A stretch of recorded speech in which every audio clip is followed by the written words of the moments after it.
So, Sword Brethren are ridiculous.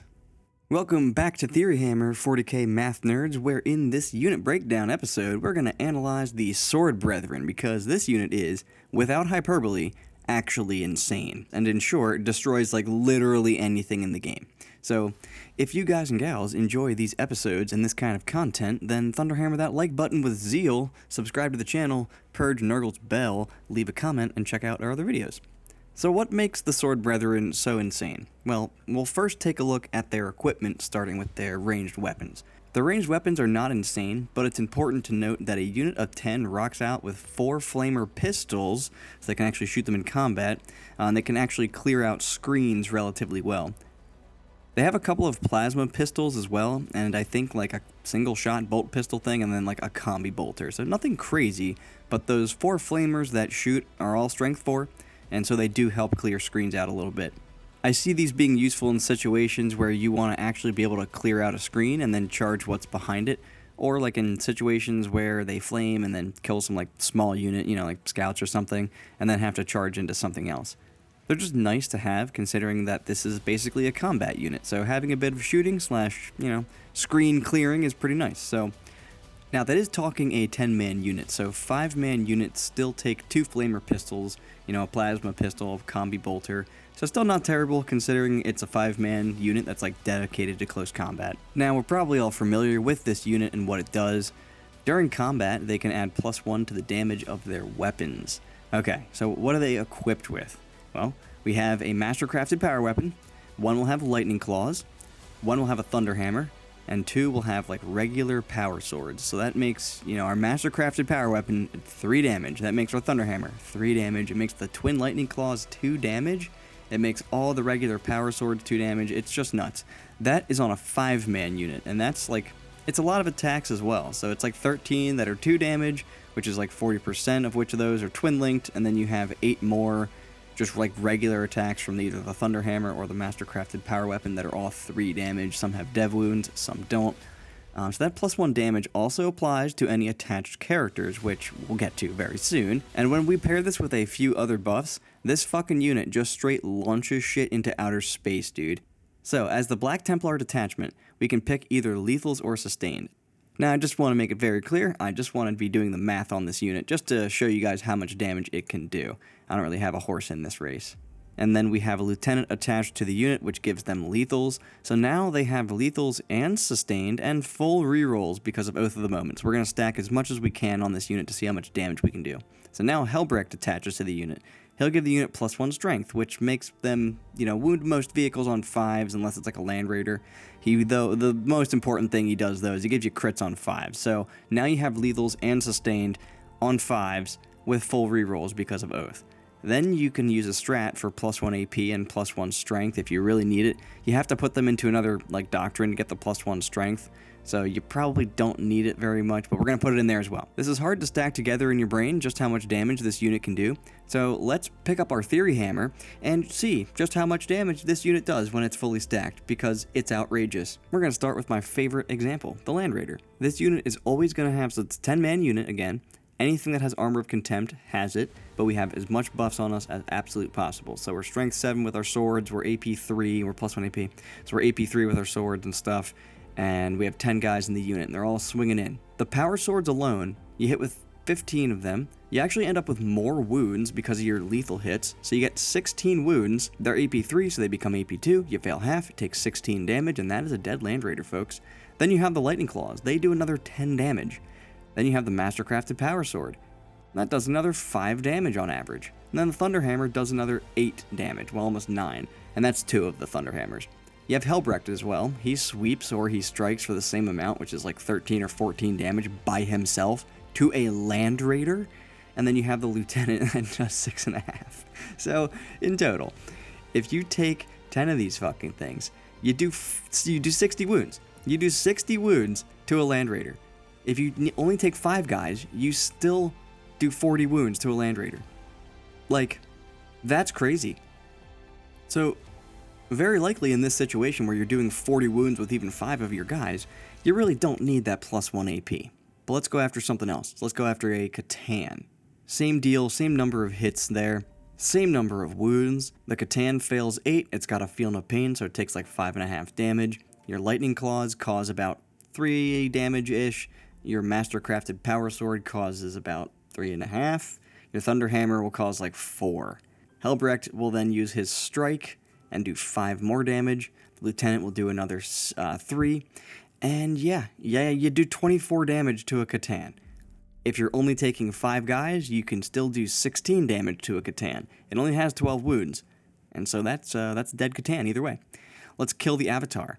You do get less wounds against the Avatar because you're wounding him on 6s, even if you're wounding him on 5s. Normally, with all these buffs up, now you're wounding him on 6s because he's going to be -1 to wound. So he'll fail about 7 saves and take about 7 damage from the power swords. From the lightning claws, he'll take about 4 more. From the mastercrafted power sword, he'll take about 3 more, and then from the thunder hammer, he'll take about 5 more, because he halves all damage.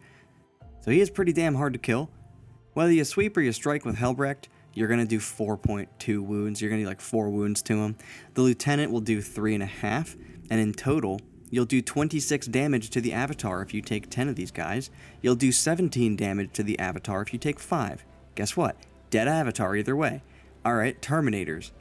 And this is funny, you get 20 attacks, but you get 21 wounds. They fail half, 5 of them die. That's from the power swords alone. Lightning Claw. 10 hits, 13 wounds, sure. If they fail half, 4 more die. Mastercrafted Power Sword kills another 3. Thunderhammer kills another 4. Then you have Helbrecht. If he uses his strike, he'll kill a little more on average, with 3 to 4. Lieutenant swings in, kills another 2 or 3. In total, we kill 22 to 23 regular Terminators. If you take a 5-man, you still kill 14 to 15 regular Terminators, which is actually more than a Terminator squad can take still. So you have Assault Terminators with 5-up Feel No Pain. So I'm going to do a different video on these guys, so watch out for that one. Make sure that you Thunderhammer that bell icon. Assault Terminators, we wound with 21.5. They fail half. It only kills about 3 though, because each one of them can absorb about 3. Well, actually exactly 3, mathematically, before he takes his 4 wounds and dies. So we kill 3 so far. Lightning Claws, another 2. Mastercrafted Power Weapon and Thunderhammer will give us another 2.5. Helbrecht himself will only get about 2 of them, and the Lieutenant will swing in for the finish at 1.5-ish. That's 11 if you take a 10-man. If you're only taking a 5-man, you're doing, 7 to 8, which is still enough to neuter that Assault Terminator squad. Let's attack something funny like a Marine squad. So you get 15 hits, right, which actually equates to like 20-something wounds, 21 wounds. They will fail 15 of those about, and it'll kill like 15 Marines, just with the power sword. You'll kill a unit and a half of Marines with just the power swords. The Lightning Claws will kill another 8. The Mastercrafted Power Sword will kill another 4, and the Thunderhammer will kill another 5. Helbrecht will kill 12 on his own. The Lieutenant kills like 4 on his own.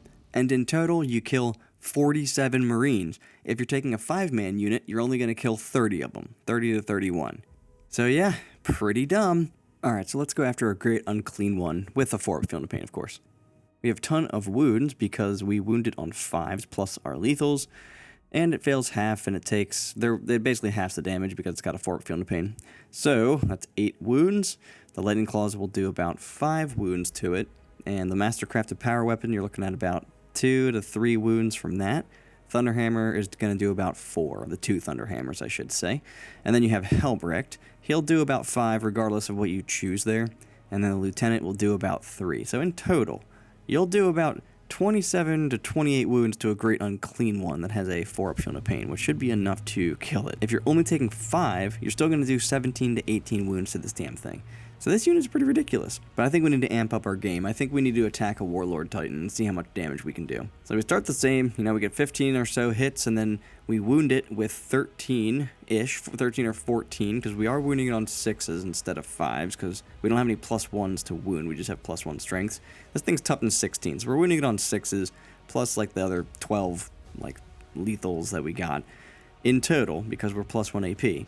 This thing is going to fail about 9 wounds, and it will take about 18 damage from the power sword. So your regular guys, just infantrymen, have done 20% of the damage to this thing. Just take that in for a second. The Lightning Claws do another 11 damage. The Mastercrafted Power Sword, Power Weapon, whatever it's called, that's going to do like another 6. The Thunder Hammer does like another 11. Helbrecht can do up to 17 if he does his strike. The Lieutenant can do another almost 9. And the grand total number of wounds that this unit can do to a Warlord Titan, the most expensive model in the game, is 71. If you only take 5 of these guys and your opponent's like, hey, I've got this giant, like, 6,000 point model over here. I think it might be less than that. It might be like 4,000. But I got this multiple 1,000 point model unit over here. What's good? And I'm just like, here's 5 Sword Brethren. That's 50 damage. It's 48, about. So that's pretty nutty. This unit is nutty. If anyone out there plays Black Templar, you need to use the Sword Brethren because they're ridiculously good. Okay, so we saw that this unit is just outrageous. But is that really necessary? It's like 30 to 35% less damage with a 5-man because your characters just add so much by themselves. So taking only 5 is actually not getting you half the math there. It's more like 65 to 70% of the damage instead, which is still enough to kill like basically anything. I just don't think you need a full 10-man unit in practicality. Like, they're 3 wounds each, they can tank Overwatch well enough, and all you really care about is the Lightning Claw, the Thunder Hammer, and the Mastercrafted Power Weapon. And Helbrecht, of course.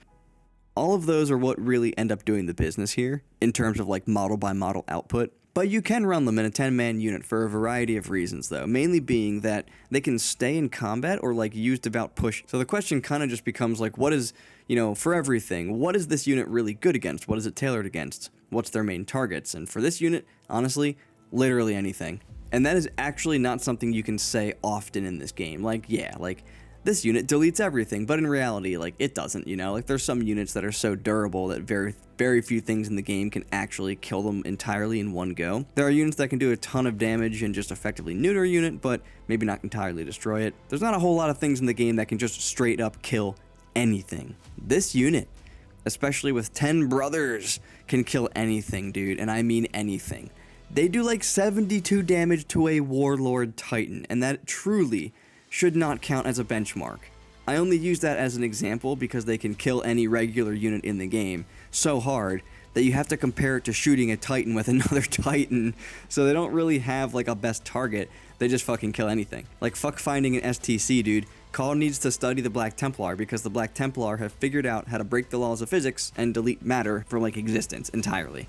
So they kill anything. We get that. Point has been made. But I think it's important to understand how scary this unit can be because of its potential durability. And I use that word in a weird way here, but Black Templar have access to Devout Push, which I may just call Push. But this strat lets them move towards you after you shoot at them. Separately, they have no escape, so they can just keep you in combat and be safe from getting shot in the first place.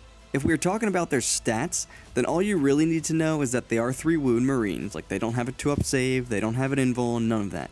But being 3 wounds is nice. Now it takes 2 damage hits to get one of them, and it takes a 3 damage hit to just kill one outright. So strictly speaking, this is not a hard unit to mow down. But they become hard to mow through when they are stuck in combat, and I think their effectiveness, like their durability, is extended a lot in that way. This is an abnormal manner, and it does not strictly make them more durable, but here's what it effectively means. They charge you, they kill something, they pile into something else. You try to fall back, and you fail, because you can't fall back. Now you cannot dump a ton of shooting into them. They charged, so unless you charge them, they're swinging first when their combat comes. They will kill whatever they are touching, and they will be free to charge you again in your turn. That is one way to keep them safe. Okay, so like what if they do want to charge your unit? Sounds good. I've got a fights on death strat. So now you're definitely going to use that unit on my crackback, giving me 2 activations for my unit, so killing 2 units for sure. Now, somewhat obviously, this unit wants to be in a transport of some kind. Like, I have a buddy who runs a unit with a Judicar, and he has like a drop pod and an impulsor, and he can kind of switch what unit goes where during deployment, and he also has a Redeemer, which I'm not sure is necessary, but the point is that he has 3 transports in his army. And this unit really likes transports. They benefit heavily from being able to charge after a Land Raider moves 12 inches, and they benefit heavily from an Impulsor that moved up and hid and staged on turn 1. They can get out and move behind walls and then charge without, real threat of firing Overwatch and stuff. So the transports protect them from being targeted, obviously, and you can shoot your hand flamers out of them. So it's a little bit of extra screen clearing. Units of 5 of these guys in an impulsor are particularly annoying, I have found, because you crack the transport open, but it's usually hard to get the guys inside unless you are like committed to that side, like being able to see that unit when it gets out. And if you can't, well, you also can't charge them because the Judicar gives them fights first. And so they kind of just throat fuck you with their matter erasing swords, so that's cool. They just benefit so much from the transport, kind of regardless of which one you take. And I think I like them in impulsors the best. They're cheap, they do have a multi-melta, they kind of do what you need them to do, they move, unlike the drop pod. They're great for doing secondaries later on as well, and they're pretty durable for their points, just for 90 points, so do you take 10 or do you take 5? Again, I really don't think you need 10, like, even if you're being overwatched, unless it's by like a Land Raider Redeemer, like cool. You rolled insane and still you killed like 2 guys because that 3rd wound does help a lot. I still have my Claw, my Power Sword, you know, my Thunder Hammer, Helbrecht, Lieutenant. I still do like 1,000 damage to you. And when you can take 5, there's less of a reason to take a big transport like a Land Raider or like a Repulsor. You can get away with taking like multiple smaller units inside of impulsors, I think. And I think that they're just better overall because now it's 4 units instead of 2. It can go in 4 directions instead of 2, and you just don't need 10. The reason you take 10, 100%. I'm just not sure that you need 10.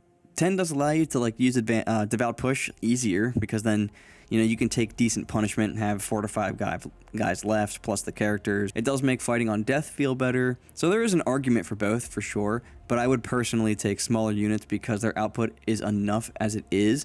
And if one missile fails, you know, you still have a couple more there. And when you've got these little small units attached with characters, even like Judicars and stuff, they do a lot for that unit. So how do you deal with it? Well, it's not necessarily easy. It can stay in combat, it can fight on death, it has a lot of annoying things that it can do. They just don't trade particularly well if you fight them in like your terms. Like the 10-man with Helbrecht is like 500 points, it's like 485. The 5-man's 330, so again, no feel, no pain, no invul, no 2-up save. If they are where they should be, which is in your face, piled into something they did not charge because they used a strat to keep you in combat as well, then I think if your army has combat stuff that you just need to bite the bullet and charge them, like, yeah, they'll probably fight on death and kill you or whatever, but that is a trade that you get to decide, not your opponent. So you want to kill the unit? Okay, these 8-bound or Custodes or whatever can do it, but they're going to die in the process. But assuming the trade's good, you get to choose what they would kill, and you got rid of them in the process.